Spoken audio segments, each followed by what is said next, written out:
காயத்ரி ஜபத்துக்குரிய அற்புதமான நாள் இன்றைய நாள்.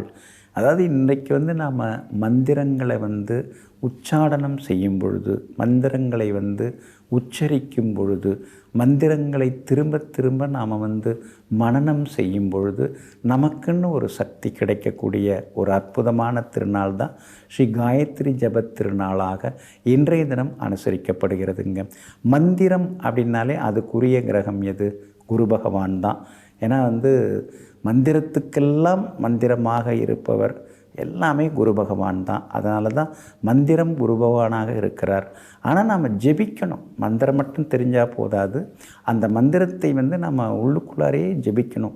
மனசுக்குள்ளார ஜெபிக்கணும். நம்முடைய உடம்புக்குள்ளார இருக்கக்கூடிய நாடி நரம்புகள், இரத்தங்கள், இதிலெல்லாம் அந்த மந்திரங்களை அந்த சப்தங்களை அந்த அசைவுகளையும் ஒளிகளையும் நாம் உள்ளுக்குள்ளார அனுப்பிக்கிட்டே இருக்கணும். அதுக்குரிய கிரகம் எது? புதன்.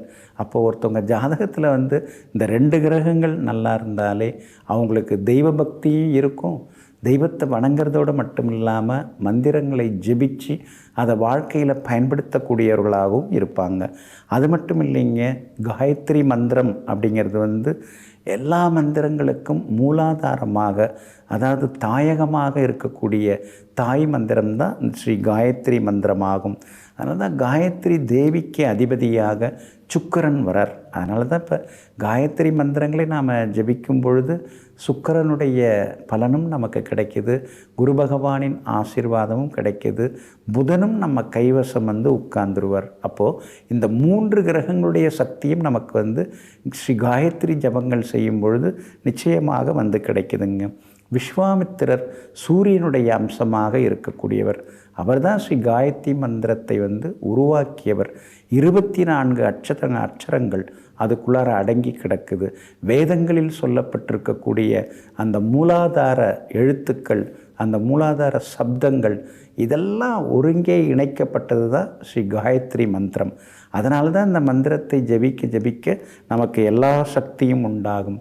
உளவியல் ரீதியாகவும் உடலியல் ரீதியாகவும் நமக்கு நிறைய மாற்றங்களை தரக்கூடியது இந்த மந்திரம் அப்படின்னு அதாவது இன்டர்நேஷ்னல் ஜேர்னல் ஆஃப் யோகா அவங்க இதை ஆய்வு முறையில் கண்டுபிடிச்சி சொல்லியிருக்காங்க. அது ரொம்ப ரொம்ப முக்கியமான விஷயமாகும். நமக்கு நினைவாற்றல் அதிகரிக்கிறதுக்கு இந்த காயத்ரி மந்திரங்களை ஜபிப்பதன் மூலமாக எல்லா வகையிலுமே அதுக்கு துணையாக இருக்கிறது, நினைவாற்றல் அதிகரிக்கிறது துணையாக இருக்கிறது இந்த மந்திரம்தான். அது மட்டும் இல்லைங்க, நம்முடைய முகம், தலையில் உள்ள அந்த சக்கரங்கள் அப்படின்னு சொல்லுவோம் இல்லைங்களா, அதான் துரியம், ஆக்கினை, அதுக்கடுத்தது விசுத்தி, இந்த 3 சக்கரங்களை ஆக்டிவேட் பண்ணக்கூடிய சக்தி ஸ்ரீ காயத்ரி மந்திரங்களை ஜெபிப்பதன் மூலமாக வரக்கூடிய அந்த சப்தங்கள், அந்த ஒலி அலைகள், அதெல்லாம் நம்முடைய உடம்பில் இருக்கக்கூடிய மூலாதாரங்களை எல்லாம் இயக்கக்கூடியதாக, ஆக்டிவேட் பண்ணக்கூடியதாகவும் இருக்குதுங்க. அதே மாதிரி இதய துடிப்பும் சீராகும். அதுக்கடுத்தது மூச்சை இழுத்து நம்ம அந்த மந்திரங்களை சொல்கிறதுனால, அதாவது வைரல் நோய், ஆஸ்துமா போன்ற நோய்கள் இருந்தாலும் அது சரியாகும். அதே போல் நம்முடைய நோய் எதிர்ப்பு சக்தி, ஹைப்போதலாமஸ் அப்படிங்கிற ஒரு சுரப்பியை இந்த மந்திரங்கள் சொல்வதன் மூலமாக அந்த சுரப்பிகள் சுரக்கிறது அப்படின்னும் அறிவியல் அறிஞர்கள் கண்டுபிடிச்சு சொல்கிறாங்க. இதெல்லாம் வெளிநாட்டில் இருக்கக்கூடிய அறிவியல் அறிஞர்கள் இந்த மந்திரத்தினுடைய ஓசைகளை கேட்டு அதை ஆய்வு செய்து நமக்கு சொல்லியிருக்காங்க. அப்படி இருக்கிறதுனால இன்றைக்கு மட்டும் இல்லாமல் என்றைக்குமே ஸ்ரீ காயத்ரி ஜபம் நாம் செய்வதன் மூலமாக நவகிரகங்களில் சுக்கிரன், குரு, புதன் ஆகிய 3 கிரகங்களுடைய அருளாசி நமக்கு கிடைக்குங்க. அப்படி இருக்கிறதுனால தினம் தினம் இன்று மட்டும் இல்லாமல் எப்போதும் ஸ்ரீ காயத்ரி மந்திரங்களை ஜெபிப்போம், எல்லா நன்மைகளையும் பெறுவோம். நெஞ்சிற்கினியவர்களே, மங்கள வாரமாகிய இன்றைய நாள் உங்களுக்கு மன நிம்மதியை வாரி வழங்கும் மகிழ்ச்சிகரமான நாளாக அமையட்டும். மீண்டும் நாளை காலை சந்திப்போம். நன்றியுடன் உங்கள் ஜோதிட முனைவர் KP வித்யாதரன். வணக்கம்.